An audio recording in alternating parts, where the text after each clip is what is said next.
ಧರ್ಮಸ್ಥಳದ ಪ್ರಕರಣಕ್ಕೆ ಈಗ ಮತ್ತೊಂದು ಟ್ವಿಸ್ಟ್ ಸಿಗ್ತಾ ಇದೆ ಅನ್ನೋದು ಗೊತ್ತಾಗ್ತಾ ಇದೆ. ಧರ್ಮಸ್ಥಳ ಠಾಣೆಗೆ ಸ್ನೇಹಮಯಿ ಕೃಷ್ಣ ಅವರು ದೂರನ್ನ ಕೊಟ್ಟಿದ್ದಾರೆ.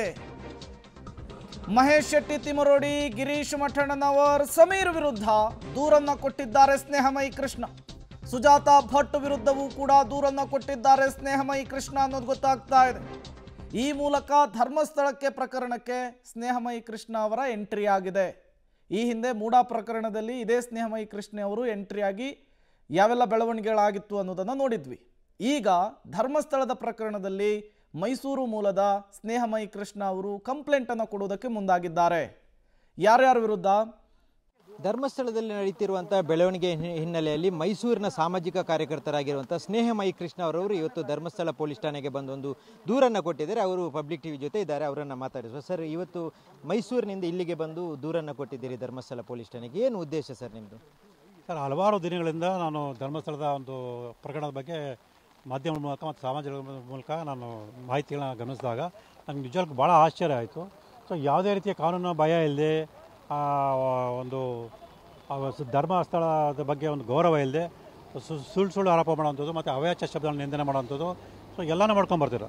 ಆದರೆ ಇತ್ತೀಚೆಗೆ ಸುಜಾತಾ ಭಟ್ ಅನ್ನೋ ಒಂದು ವೃದ್ಧೆಯನ್ನು ಕರ್ಕೊಂಡು ಬಂದು ಆಕೆಗೆ ಅನನ್ಯ ಭಟ್ ಅನ್ನೋ ಮಗಳು ಇದ್ಲು, MBBS ಓದಬೇಕಾದ್ರೆ ಸೊ ಧರ್ಮಸ್ಥಳಕ್ಕೆ ಬಂದಂಥ ಸಂದರ್ಭದಲ್ಲಿ ಆಕೆಯನ್ನು ಅಪಹರಣ ಮಾಡಿದರು, ಅತ್ಯಾಚಾರ ಕೊಲೆ ಮಾಡಿದ್ರು ಅಂತೇಳಿ ಸಾಕಷ್ಟು ಸುಳ್ಳುಗಳನ್ನು ಹೇಳ್ಕೊಂಡು ಬಂದಿದ್ರು. ಆದರೆ ಇತ್ತೀಚೆಗೆ ಸುಜಾತಾ ಭಟ್ ಅನ್ನೋರಿಗೆ ಅನನ್ಯ ಭಟ್ ಅನ್ನೋ ಮಗಳು ಇಲ್ಲವೇ ಇಲ್ಲ ಅಂಥೇಳಿ ಕಂಡು ಬಂದಾಗ ಅವರು ವಾಸಂತಿ ಅನ್ನೋರ ಫೋಟೋ ತೋರಿಸಿ ಇದು ನನ್ನ ಮಗಳು ಸುಜಾತಾ ಭಟ್ ಫೋಟೋ ಅಂತೇಳಿ ಮತ್ತೊಂದು ಸುಳ್ಳು ಹೇಳೋರು. ಸೊ ಈ ಥರ ಪ್ರತಿ ದಿವಸ ಒಂದೊಂದು ಸುಳ್ಳು ಹೇಳ್ತಾನೆ ಬರ್ತಾರೆ ಹೊರತು ಅದ್ರ ಬಗ್ಗೆ ಯಾವುದೇ ಒಂದು ಪ್ರಕರಣದ ದಾಖಲು ಮಾಡಿ ಕ್ರಮ ತಗೊಳ್ಳೋಂಥದ್ದು ಆಗಿರಲಿಲ್ಲ. ಸೊ ಹಾಗಾಗಿ ಅನಿವಾರ್ಯವಾಗಿ ನಾನೇ ಒಂದು ದೂರು ದಾಖಲು ಮಾಡಬೇಕಂತೇಳಿ ಇವತ್ತು ಧರ್ಮಸ್ಥಳಕ್ಕೆ ಬಂದು ಪೊಲೀಸ್ ಠಾಣೆಗೆ ದೂರು ಕೊಟ್ಟಿದ್ದೀನಿ. ಸೊ ಅವರು ಪ್ರಥಮ ವರ್ತಮಾನ ದಾಖಲು ಮಾಡಿದಲ್ಲಿ ಸಾಕಷ್ಟು ಮನವಿ ಮಾಡಿದೆ. ಅವರು ಇಲ್ಲ, ಈ ಹಂತದಲ್ಲಿ ಮಾಡೋಕ್ಕೆ ಬರಲ್ಲ, ಸೊ ವಿಚಾರಣೆ ಮಾಡಿದ ನಂತರ ನಾವು ದಾಖಲು ಮಾಡ್ತೀವಿ ಅಂತೇಳಿ ಭರವಸೆ ಕೊಟ್ಟು ಒಂದು ಸ್ವೀಕೃತಿಯನ್ನು ಕೊಟ್ಟಿದ್ದಾರೆ. ಈಗ ಸುಜಾತಾ ಭಟ್ ಏನೆಲ್ಲ ಹೇಳ್ಕೊಳ್ತಾ ಇದ್ರು, ಯಾವ ಕಾರಣವನ್ನು ಇಟ್ಕೊಂಡು ನೀವು ದೂರು ಕೊಡಲಿಕ್ಕೆ ಬಂದಿದ್ದೀರಿ? ಸರ್, ಸುಜಾತಾ ಭಟ್ ಅವರ ಗಮನಿಸಿದಾಗ ಮೊದಲು ಹೇಳ್ತಾರೆ ಅವರು ನನ್ನ ಮಗಳನ್ನ ನಾನೇ ಸಾಕಿದ್ದೆ, ನಾನೇ ಸೇರಿಸಿದೆ ಅಂತ ಹೇಳ್ತಾರೆ. ಆ ನಂತರದಲ್ಲಿ ಮಗಳು ಫೋಟೋ ಅಂತೇಳಿ ಬೇರೆ ಯಾರ್ದು ಫೋಟೋ ತೋರಿಸ್ತಾರೆ. ಮತ್ತು ಅವರೇ ಹೇಳ್ತಾರೆ ನನ್ನ ಮಗಳು ಕಾಣೆಯಾಗಿದೆ ಅಂತ ಹೇಳ್ತಾರೆ ಹೊರತು ಅತ್ಯಾಚಾರ ಕೊಲೆ ಆಗಿಲ್ಲ ಅಂತೇಳಿ. ಆದರೆ ಗಿರೀಶ್ ಮಠಣ್ಣವರು ಮತ್ತು ಸಮೀರ್ ಅವರು ಆಕೆ ಮೇಲೆ ಅತ್ಯಾಚಾರ ಆಗಿದೆ, ಕೊಲೆ ಆಗಿದೆ ಅಂತೇಳಿ ಸುಳ್ಳು ಬಿಂಬಿಸ್ತಾರೆ.